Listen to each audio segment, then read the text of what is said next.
Thank you, Madam Deputy Speaker. Earlier in the debate, when I intervened on the Honourable Member for Tottenham, I indicated that whilst the FCDO had been identified as the department to respond to this debate, the debate had been linked to 2 petitions which are related to visa issues, and I'm bitterly disappointed that we haven't been joined by a minister from the Home Office. I will now have to speak into the ether and send the Hansard transcript to the Refugees Minister, bringing the total of letters that I have sent and will be unanswered to 3. So I would like to talk about a number of cases in my constituency and then put some questions on the record which I hope ministers may be able to answer, but if not, I hope they may pass on my questions to the Home Office. I have a number of cases to do with the Homes for Ukraine scheme, where quite frankly the scheme is in a complete and utter mess. There was a Ukrainian mother with 2 daughters. They applied 5 weeks ago. My team went to the MP hub in Portcullis House and asked if all of the necessary documents were there. We were told they were, and there were no issues. 4 days later, we were told that one of the daughters had a passport that had expired and it was no longer acceptable. So her father, still in Ukraine, in the middle of a war, had to go to the Ukrainian passport office in the middle of a war to pick up a new passport so he could send a photograph of that passport to his wife.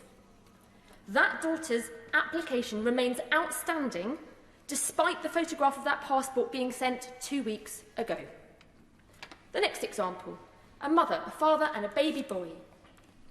The baby boy was too young to get a passport before he had to leave home. We were advised that it was possible to get the permission to travel document without that passport. 3 weeks after being told that, we're now being told they do need a new passport for that child. A third case, a mother and 2 daughters, their application was submitted. 3 weeks later, they're told they now have to attend a VAT to submit their biometrics. The passport had been attached on the online application, but it had been attached to the wrong section. But they still have to go and fill in the forms again because it's attached to the wrong box on the form. Happened again to another one of my families, a mother and 2 daughters. The daughters both had expired passports and they were told they had to get passport extensions. So they did. Now, when they went on to the Homes for Ukraine form online, they had already uploaded the expired passport, so they couldn't also upload the new extended passport. So they uploaded the extended passport into a different section, the travel and residency section. My constituent, who is trying to help this family, phoned the Ukraine Home Office helpline 3 times to ask if this was okay. They were told 3 different things. First, the family should travel 3 hours for a biometrics appointment. On the second call, nothing further was required. On the third call, that the new application would need to be submitted a week later. So my team went to the Portcullis hub and asked what the real answer was. And we were told that the documents were on file, nothing more was needed. They've now suddenly been told, once again, they have to go to a biometrics appointment. When we have mothers and children, mothers and babies fleeing war on our continent, it is absolutely heartbreaking and frustrating and angering that the response of the Home Office is computer says no. That is what we are facing. And I recognise that the Foreign Secretary responded earlier to an honourable member from the Labour Party who raised a specific case, and the Foreign Secretary said she would take up that case. But we all have cases. We all have so many cases. These are just a few of the examples that I have. I have so many more. The system is not working, and we would like to know what's going to be improved. So, Madam Deputy Speaker, I have a number of policy-related questions that I would also like to put on the record.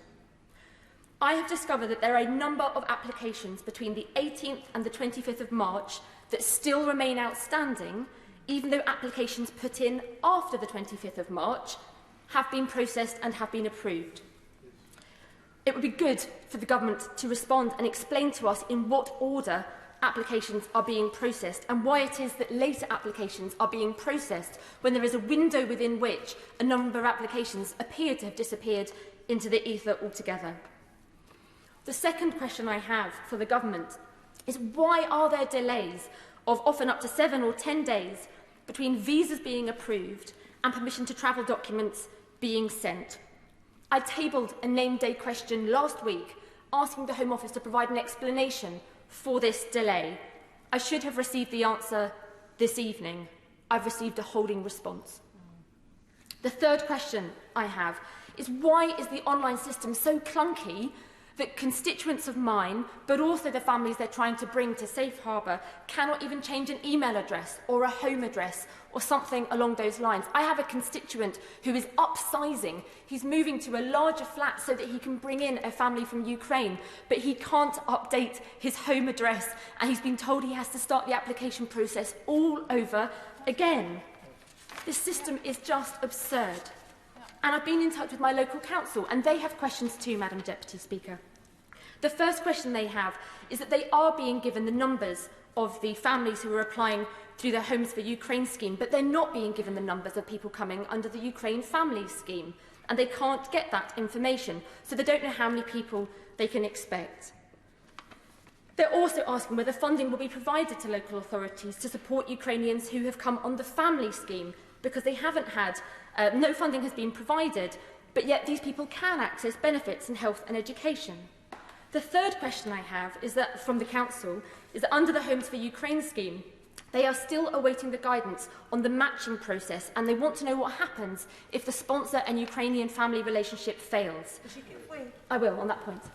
Would you agree with me that it's important that councils know who's coming so that they can plan their services accordingly? For example, English is an additional language. Tutors might be required in schools.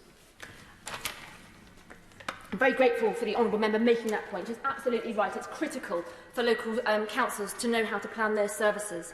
And the last question I had from our local council was that refugees apparently cannot swap from the Ukraine Family Scheme to the Homes for Ukraine scheme if the accommodation doesn't work.